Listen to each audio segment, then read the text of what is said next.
Sony. Ayun, nasira niya. Hindi ko nga alam kung may kaganyan. Hindi naman namin ginagalaw yan. Ah, Ganyan lang siya. kadalasan kasi pag ganyan sa screen eh. Screen? Yung screen niya may sira. Hindi ba nabasa to, sir? O ano? Wala. Wala. Walang gumagalaw. Kasi wala. Ah, okay. Buksan ko na lang. Tingnan natin kung Hindi ko magagawa. alam kung ano, dahil ba...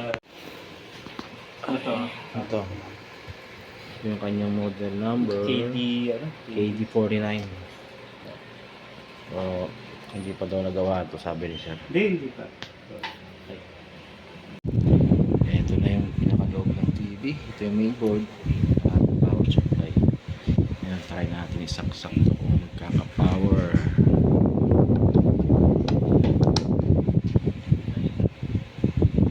Tapos, yun natin. Parang nakasaksak ba yan, sir? Ito? Yung cord? Ah, Nasaksak na. Power on. Dito na lang.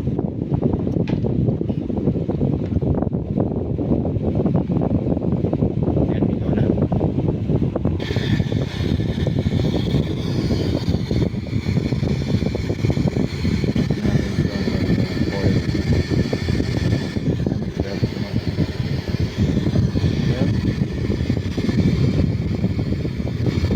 Tingin ko dito walang problema na dito. Ay, nagtingin.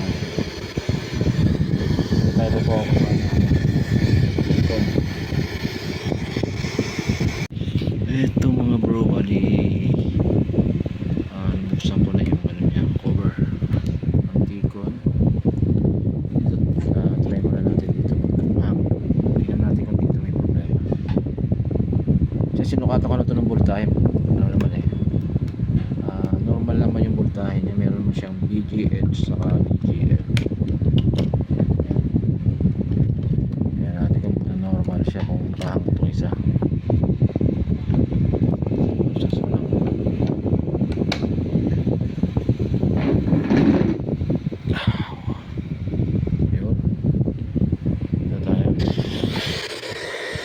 So, blanco siya guys, oh. Nakahanggan siya. Ito puti yan. Malay natin.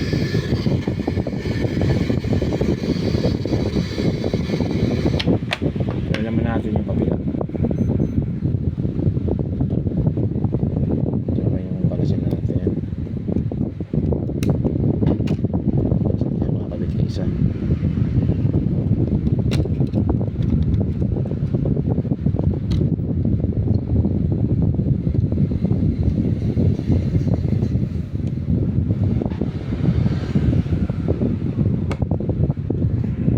Try natin. Buo naman yung VGH sa VGL.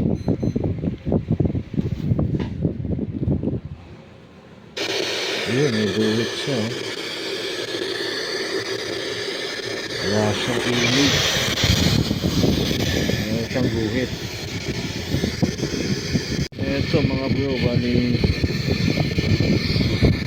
ang problema nito, tingin ko sa board yung problema niya. Ginamitan natin ng ano, tawag ito, Swedish scoop.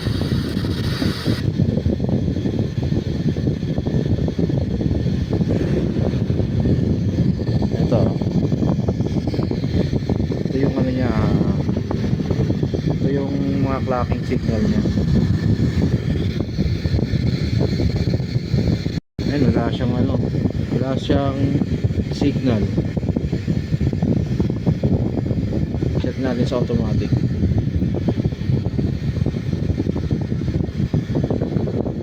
Ayan, auto set. Tignan natin kung meron.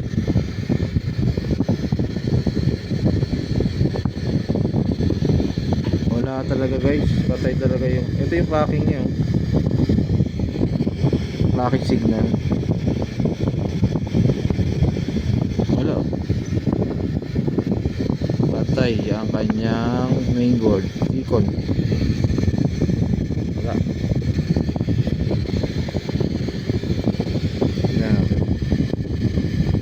Hindi siya umiinit eh, oh. Pero kung susukatan natin ng ano, ng voltahe. Meron eh.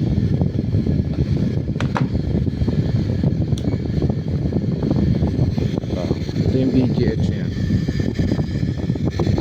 VGH.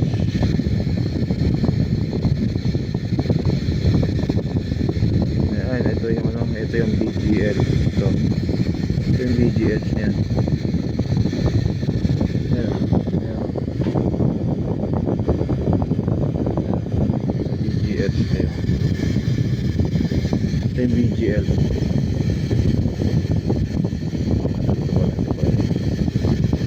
Negative 6,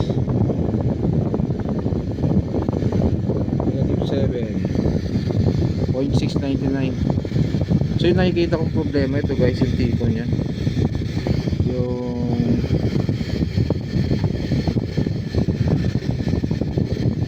kanyang ano, level shifter.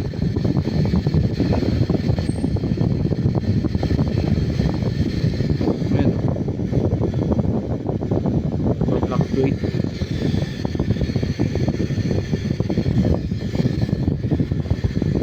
Bali, trial and error tayo nito. Ito, focus tayo dito sa kanyang mga signal dito.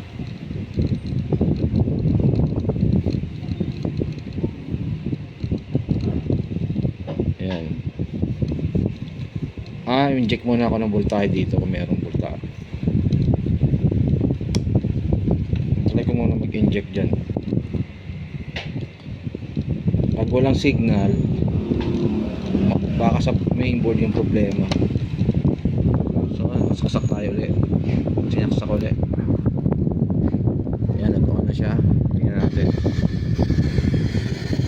Tingnan natin kung may voltahe na lalabas dito. Ito muna yung ano, supply. May supply tayo. Kaya pagdating dito sa kanyang maliliit na capacitor,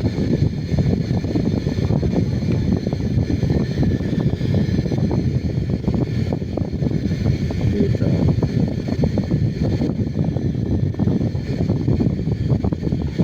alam kung sa mainboard wala oh, walang response.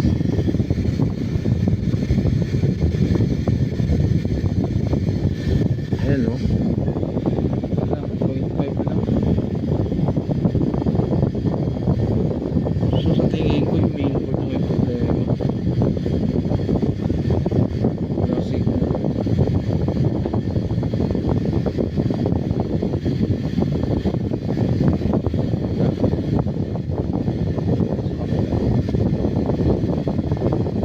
Wala talaga.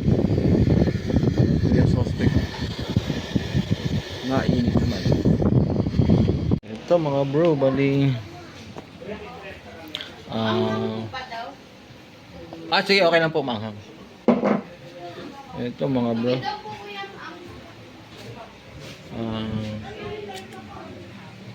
ito mga bro, galing ako ng Quiapo kahapon na napalitan natin itong board na to. Subukan natin palitan kung gagana yung kakabit natin board. Bali ito siya.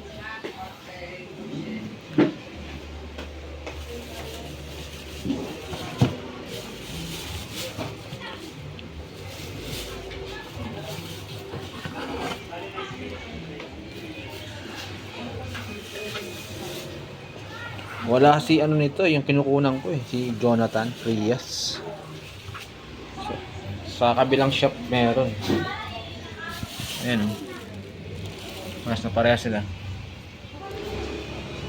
O, kalasin ko lang tong ano, yung lumang board.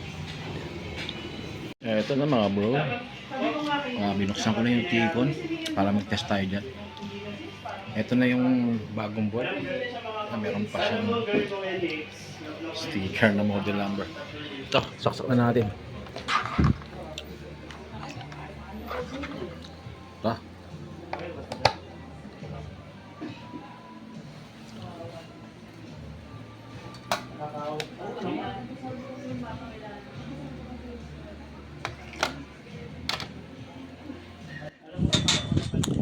Dyan guys, sira din pala yung nabili kong board. Power on. So yung gagamitin ko dyan, yung lumang board niya pa rin. Ayun. Gumana siya. Tingnan natin kung may signal. Ito mga bro. Dito, ito pala yung salarin. Itong portion na to, dito ako nag-blocking. Nag-okay siya nung nag-blocking na ako. Yan. Tingnan natin. Yan. Yan, okay na. So, sa right side pala yung may problema.